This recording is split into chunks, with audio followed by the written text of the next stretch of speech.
Vertical circle.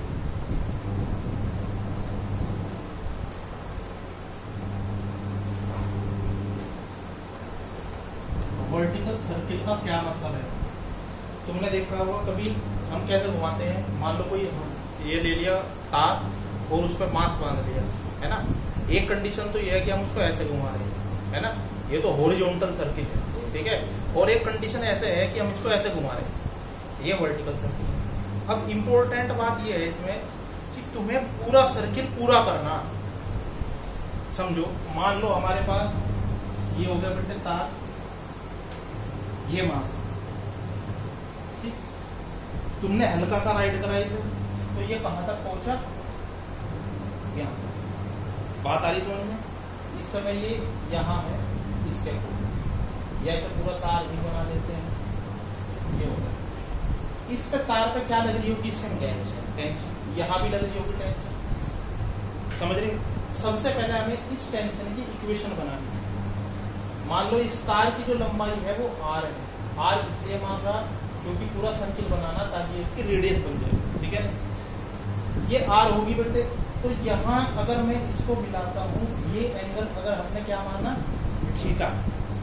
तो ये इतना क्या बनेगा? इतना इतना इस O से और यहाँ तक ये भी r है। इसका ये वाला कंपोनेंट क्या बनेगा? r cos theta. तो हमारे पास ये कितना बना? r cos theta. क्लियर है बात? तो नेट डिस्टेंस कितनी है हमारे पास? ये r minus r cos theta, है ना। इसका भी यूज करेंगे आपको। पहले हम टेंशन निकालते हैं। टेंशन मतलब ये कितनी है जब हमने इसे इस पॉइंट पे पहुंचा दिया। देखो, अगर इस पार्टिकल का मास m है तो इस पर वेट कितना लगेगा? mg। इसका सीधा कंपोनेंट अगर इधर बनाया जाए तो ये वाला एंगल कितना होगा? थीटा। इसका ये कंपोनेंट बेटे इधर कितना बैठेगा? mg cos थीटा, है ना। अब एक बात बताओ, इस पार्टिकल पे जो सेंट्रीपिटल फोर्स होगा वो कितना? सेंट्रीफ्यूगल। अगर इसकी स्पीड v है जाने की, इस पॉइंट पे अगर इसकी स्पीड v है तो यहाँ सेंट्रीफ्यूगल फोर्स क्या लगेगा? सेंट्रीफ्यूगल बराबर होता है सेंट्रीपिटल फोर्स के, और centripetal mv square upon r। तो क्योंकि सर्कुलर पाथ पे जाना चाह रहा है ना, तो इसलिए दोनों बराबर होंगे, ठीक है ना। तो यहाँ हमारे पास सेंट्रीफ्यूगल फोर्स भी कितना होगा? mv square upon r। अब इस पॉइंट में इस पार्टिकल को लिए ये वाले फोर्स किसके बराबर होने चाहिए? इस वाले फोर्स के, तभी ये सर्कुलर पाथ पे जा सकता है। अदरवाइज अगर ई ज्यादा हुआ तो अंदर गिर जाएगा, अगर mv स्क्वायर अपॉन ज्यादा हुआ तो बाहर गिर, धागा टूट जाएगा और ये बाहर चला जाएगा, ठीक है ना। तो हमारे पास जो टेंशन है वो किसके बराबर होगी? mv square upon r plus mg cos theta. या हम कह सकते हैं कि T will be equal to mv square upon r plus के mg cos। क्लियर है बेटे इतनी बात? अच्छा, अब बेटे मान लो हमें ये स्पीड निकालनी है कि ये कितनी है, तो कैसे निकाल लेंगे? ये हमें स्पीड निकालनी है कि ये यहाँ भी है कितनी, तो कैसे निकाल लेंगे? देखो ध्यान से, सबसे पहले हमने यहाँ से इसे कुछ ना कुछ स्पीड दी होगी तभी ये यहाँ तक पहुंचा। ये इनिशियल स्पीड है ना। इस पॉइंट को a मान लो, इसको मान लो b, है ना। तो यहाँ हमने स्पीड मान ली va। क्लियर? अब एक बात बताओ, क्या हम यहाँ कंजर्वेशन ऑफ एनर्जी लगा सकते हैं? क्योंकि एनर्जी तो कभी बदलती ही नहीं, जितनी एनर्जी यहाँ है उतनी एनर्जी यहाँ है। बात आ रही समझ में? कंजर्वेशन एनर्जी लगाओ at point conservation of energy at point A and B. Kinetic energy at A plus potential energy at A बराबर किसके होगी बेटे? Kinetic energy at B plus potential energy at B। Kinetic energy कितनी होगी यहाँ इस particle की? Half mva square. तो ये कितना बनेगा बेटे? Half mva square plus potential energy बताओ कितनी है? देखो पोटेंशियल एनर्जी कितनी है? जीरो। कैसे पता चला हमें? देखो, हम कोई एक रेफरेंस पॉइंट मान लेते हैं ऑलवेज। एक रेफरेंस लाइन मान लो, ये हमने ये मान लिया, है ना, तब हम पोटेंशियल एनर्जी देख सकते हैं। इस रेफरेंस के लिए यहाँ हाइट 0 है और इस वाले पार्टिकल के लिए हाइट ये बचे। बात आई ना समझ में? तो यहाँ हमारे पास जो पोटेंशियल एनर्जी mgh के अकॉर्डिंग हाइट 0 होगी तो पोटेंशियल एनर्जी 0 होगी, तो ये 0 होगी। Kinetic energy at point B बताओ फटाफट, हाफ mv²। और पोटेंशियल एनर्जी बेटे mgh नहीं, उसी के लिए सारी कंडीशन बताई थी। ये वाली डिस्टेंस कितनी है, r है, तो ये r cos थीटा, ये पूरी r, इसमें से r cos थीटा घटाओ, ये इसके बराबर आ रही, देखो ये बराबर है इसके, समझ रहे? इट मींस ये कितनी होगी अब r माइनस r। क्लियर है बात, है ना? अब यहाँ हमारे पास बेटे हाफ m से m काट के ले जाओ, क्या बनेगा? ये va² will be equal to v², 2 LCM लेंगे तो यहाँ प्लस के 2gr minus r cos theta. या हम लिख सकते हैं कि v किसके बराबर आएगा, va² माइनस के 2gr minus r cos theta. ये हमारे पास वेलोसिटी आ गई। क्लियर है बात? अब इस वेलोसिटी की जो हमारे पास वेलोसिटी, इसको कहाँ पुट कर दो, दोनों तरफ 2 है। 2 कैसे आया देखो, ये हमारे पास बेटे 1/2 था, यहाँ भी क्या 1/2 है। हमने क्या किया, एलसीएम ले लिया। जब एलसीएम लेंगे तो इस 2 की मल्टीप्लाई यहाँ की, और नीचे सब जगह 2 बचेगा, इस पूरे के नीचे 2। सिमिलरली यहाँ भी पूरे के नीचे 2, 2 से 2 कैंसिल हो जाएगा, तो यहाँ से और यहाँ से 2 हटेगा, सिर्फ कहाँ मिलेगा हमारे पास, समझ में आ रही ना बात? तो 2gr minus r cos theta और वेलोसिटी की इक्वेशन हमारे पास ये बन गई।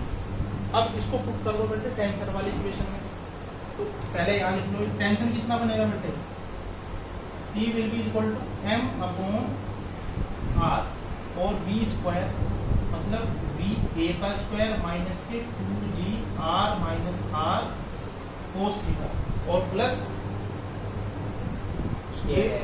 mg cos theta. mg square यानी इसकी स्क्वायर का ये वैल्यू है ना, और ये हमारे पास कितना होगा बेटे,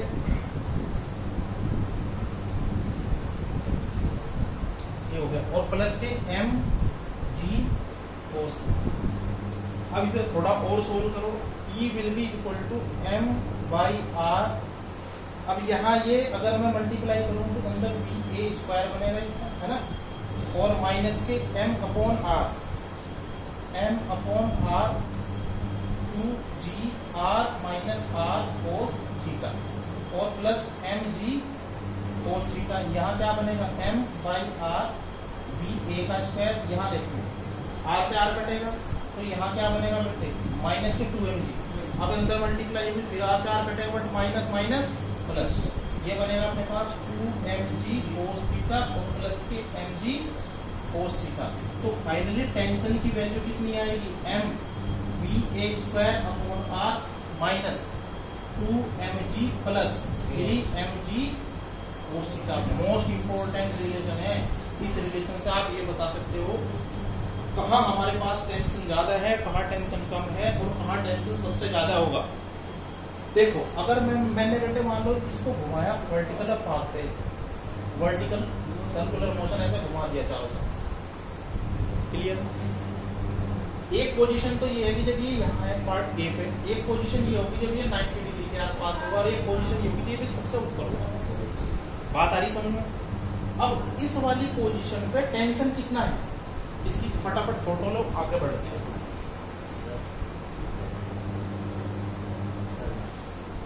नमस्कार, इसकी फोटो ले लो फिर आगे बढ़ते हैं। इसमें कुछ नहीं है, मात्र समझना बेटे। अगर समझ में आ गया तो कुछ भी नहीं है, रटोगे इसे फिर रटते रहो, देखो कितनी बड़ी बड़ी कैलकुलेशन। समझ रहे नहीं, मात्र समझ लो एक बार, समझ में आने पर सब खत्म। अब एक बात बताओ बेटे, टेंशन अगर मैं पॉइंट ए पे निकालूं, टेंशन एट पॉइंट ए, तो वो कितनी होगी, TA। बताओ कितनी होगी एट पॉइंट ए पे टेंशन, इसके अकॉर्डिंग थीटा कितना होगा,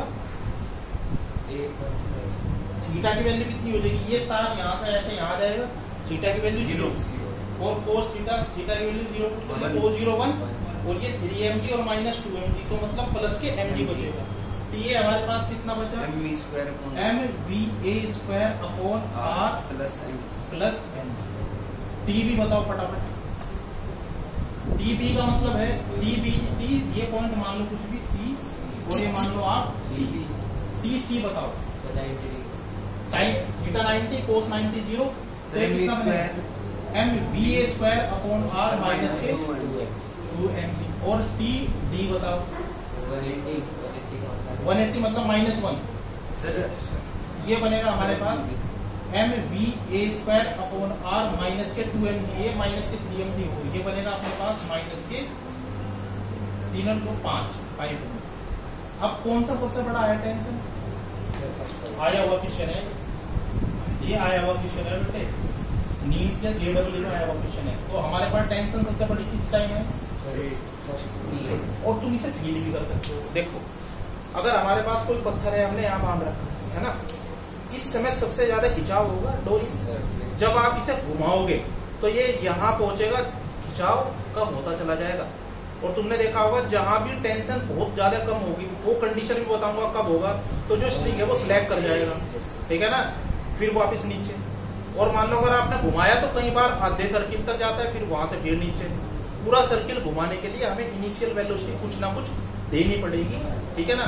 तो वो भी निकालेंगे कि वो इनिशियल वेलोसिटी क्या हो, जिसके लिए वो यहाँ से पास कर जाए पॉइंट सी से, या फिर पॉइंट डी से पास कर जाए, या पूरा सर्किल बने। बात आई ना समझे? तो इस वेलोसिटी को बोलते हैं क्रिटिकल वेलोसिटी। क्रिटिकल वेलोसिटी क्या है? कुछ जगह ये कहा जाता है क्रिटिकल वेलोसिटी वो वेलोसिटी है जो वेलोसिटी डी से निकल, मतलब जो इस पॉइंट को पास कर जाए। क्या वास्तव में क्रिटिकल ये है? क्या अगर मान लो तुम्हारे से एग्जाम में पूछ लिया कि यहाँ कोई पॉइंट दे दिया तुम्हें, उसका एंगल दे दिया 60 डिग्री है, और बोल दिया इस पॉइंट को पास करने तक के लिए कितनी वेलोसिटी की आवश्यकता होगी, इसके इस पॉइंट के लिए, वो क्रिटिकल वेलोसिटी होगी। बात समझ आ रही है ना? तो क्रिटिकल वेलोसिटी क्या है? क्रिटिकल वेलोसिटी वो वेलोसिटी है जो हम इसको दें और वो फाइनली उस पॉइंट को क्रॉस कर जाए, या अपने डेस्टिनेशन पॉइंट को क्रॉस कर जाए, उस वेलोसिटी को हम क्या बोलेंगे? Critical velocity. क्लियर है ना बात? अच्छा जी, इतना क्लियर है बेटे? ये तुम्हें पता चल गया सबसे बड़ा कौन है यार, ये फिर इससे छोटा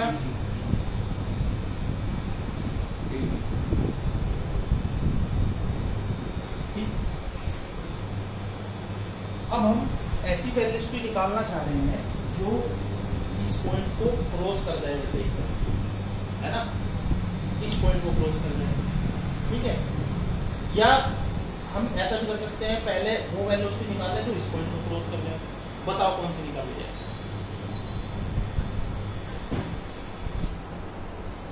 शुरू से चलते हैं, ठीक है। क्रिटिकल वेलोसिटी क्या है? पहले इसकी डेफिनेशन बताओ क्या हो सकती है। Initial velocity given to the object,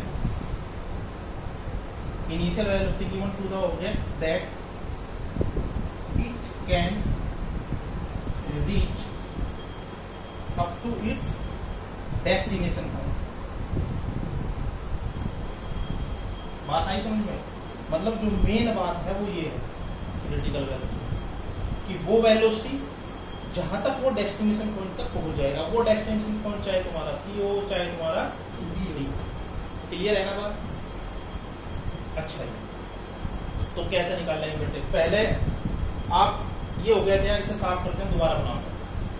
हो गया, फोटो ले लीजिए इसकी।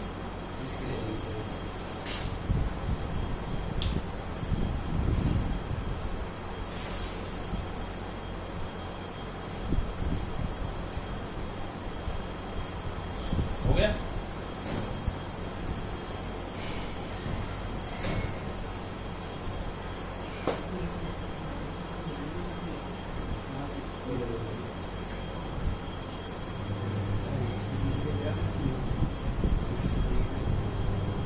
अब हम ये चाहते हैं, मान लो बेटे कोई सर्कुलर पाथ है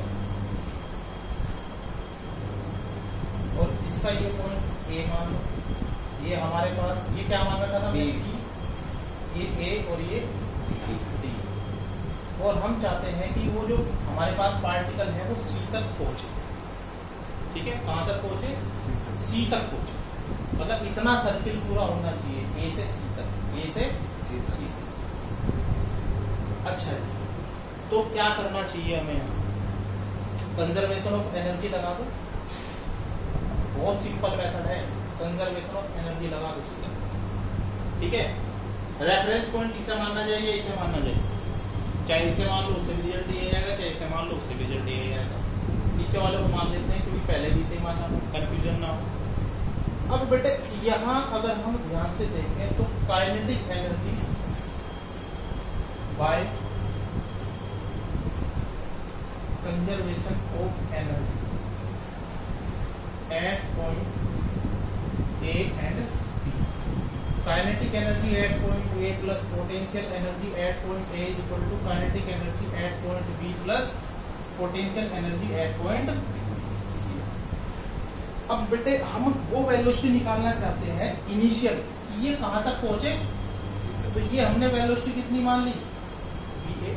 मान लो वो वेलोसिटी वी है जिससे वी ए है जिससे ये पार्टिकल यहां से यहां तक पहुंच सकता है। यहां जाने पे इसकी वेलोसिटी कितनी हो जाएगी, 0। यही तो निकालना चाह रहे हैं कि यहां तक पहुंच जाएगा, तो यहाँ वेलोसिटी इसकी 0। अच्छा जी, यहाँ काइनेटिक एनर्जी कितनी होगी, हाफ एम वी ए का स्क्वायर प्लस, और पोटेंशियल एनर्जी कितनी होगी, 0। पोटेंशियल एनर्जी कितनी होगी, 0। Kinetic energy at point b, c है ना ये, काइनेटिक एनर्जी सी पे कितनी, 0। और potential energy M G into 2r।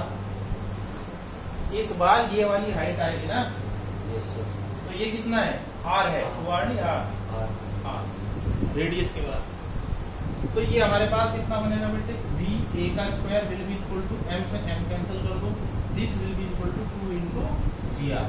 ये हम कह सकते हैं वी ए की वैल्यू अगर 2 जी आर है इनिशियल, तो ये कहां तक पहुंचेगी, पॉइंट सी तक पार्टिकल पहुंचेगा 100%। क्लियर है ना बात। अब हम चाहते हैं कि वो वेलोसिटी बताओ जो पॉइंट डी तक पहुंचे, मतलब पॉइंट डी पे जाकर के वेलोसिटी 0 हो जाए, उसके बाद निकालेंगे पूरा सर्किल कंप्लीट हो जाए। अच्छा एक बात बताओ, पूरा सर्किल अगर कंप्लीट होता है तो उसके लिए सबसे बड़ा दुश्मन कौन सा पॉइंट है, अगर पार्टिकल इसे पार कर गया पॉइंट डी को तो पूरा होगा भी, समझ रहे ना। बस सबसे बड़ा दुश्मन पॉइंट ये है, अगर एक बार इसे पार कराना, इसे पार करा दिया अपने तो पूरा सर्किल कंप्लीट हो जाएगा। क्लियर है ना बात। बट इससे पहले मैं क्या निकाल रहा हूँ कि एटलीस्ट हमारा आधा सर्किल पूरा हो, मतलब यहां तक हमारे पास जो है पार्टिकल पहुंचे, वो वेलोसिटी निकाल रहा हूँ। क्लियर है ना बात। अच्छा जी, तो नेक्स्ट वेलोसिटी ऑफ या initial velocity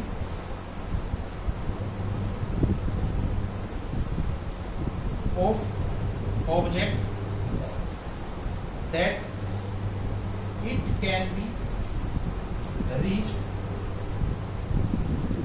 up two point, कौन से पॉइंट तक पहुंचनी चाहिए बेटे, डी, है ना। अब कंजर्वेशन लो वहां भी लगा लो, कोई दिक्कत नहीं है। यहाँ ध्यान से सुनो, यहाँ मैंने क्या मानना, मैं वो वेलोसिटी नहीं निकाल रहा जिससे पूरा सर्किल कंप्लीट हो, मैं वो वेलोसिटी निकाल रहा हूँ कि सिर्फ यहाँ तक पहुंचे। तो यहाँ वेलोसिटी कितनी होगी, 0। यहाँ क्या मान लो आप वेलोसिटी वी डी, फिर कंजर्वेशन ऑफ लो लगा दो, है ना। रेफरेंस पॉइंट इसे मान के चलो और बढ़ते चले जाओ फटाफट। काइनेटिक एनर्जी है a half M V D का square, potential energy 0 is equal to kinetic energy वहां 0 plus potential energy M G into 2r। अब 2r होगा, है ना। यस। अच्छा जी, अब m से m काट दो, वी डी की वैल्यू कितनी होगी बेटे, 4g या वी डी स्क्वायर, या वी डी की कितनी हो जाएगी, V D will be equal to 2 under root G R. Clear है ना बात। अच्छा, तो हमारे पास ये वेलोसिटी आ गई। वहीं भी पूछे तुम्हारे से, यहाँ पूछ लेगा तो कंजर्वेशन लो लगाओ सीधा, कहीं भी पूछे कंजर्वेशन लगाना है तो अपने आप निकल जाएगा, कोई प्रॉब्लम नहीं है। क्लियर है ना। अगर मान लो यहाँ पूछ ले यहाँ तक की बात है ये, मान लो यहाँ पूछ लेगा तो सर्किल पूरा होना चाहिए, मतलब इसकी वो वैल्यू से निकालने फिर इसे क्रॉस कर दें। मेरी बात समझ में आ रही? वो कहानी अलग है, इसकी फोटो लो, उसे बताता हूँ।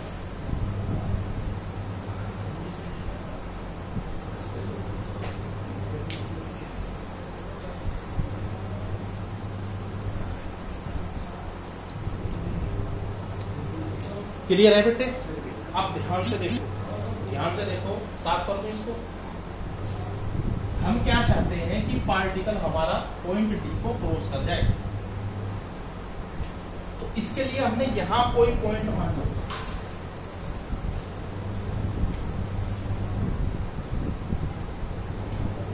यहां कोई पॉइंट मान लिया कि पार्टिकल इस समय इस सिचुएशन पे है ना, और यहां से स्ट्रिंग ऐसे जा रहा है, ये वर्टिकल लाइन है ना, क्लियर है? अब बेटे इस पे इसका वेट लगेगा, अगर पार्टिकल का मास हमने क्या मान रखा है, अगर mg है, ये एंगल कितना मान लिया, बीटा, तो यहाँ टेंशन क्या कहाँ लगेगा? अगर इस पॉइंट से देखेंगे अंदर की, ये कितना हो गया, इसका कंपोनेंट इधर कितना बनेगा, mg cos बीटा, और बाहर जो सेंट्रीफ्यूगल फोर्स लगेगा वो कितना होगा अपने पास, m। अगर इस पार्टिकल की स्पीड यहाँ इस पॉइंट पे v डैश मान है ना, अगर पार्टिकल की स्पीड v डैश है तब हमारे पास m v डैश का स्क्वायर अपॉन r होगा, समझ रहे? फॉर सर्कुलर मोशन, अगर सर्कुलर मोशन हो रहा है इट मींस सेंट्रीपिटल फोर्स किसके बराबर होना चाहिए, सेंट्रीफ्यूगल फोर्स के, और सेंट्रीपिटल कौन सा है बेटे, T plus mg cos beta, mg cos beta is equal to mv dash square upon, ये होना चाहिए। क्लियर है ना बात? अच्छा, अब आगे बढ़ो। अच्छा एक बात बताओ बेटे, जब हम यहां से यहां पहुंचेंगे, यहां से यहां पहुंचेंगे तो बीटा की वैल्यू कितनी होगी? ध्यान से देखो, जब हम यहां से यहां पहुंचेंगे तब बीटा की वैल्यू कितनी होगी, 0। ये वेट है इसके ऊपर, यहाँ जब यहाँ गए तो इस इधर आया, जब यहाँ गए तो और इधर आया, जब यहाँ गए तो यहाँ इसके ऊपर ही लाइन करेगा, तो बीटा की वैल्यू 0। बट अगर हमें इस पार्टिकल को इस पॉइंट डी से क्रॉस कराना है, मतलब टेंशन ग्रेटर देन क्या होना चाहिए, 0 होना नहीं चाहिए, 0 होना चाहिए, नहीं होना चाहिए, है ना? तो हमारे पास यहाँ अगर हम ध्यान से देखें बेटे तो ये क्या बनेगा, T प्लस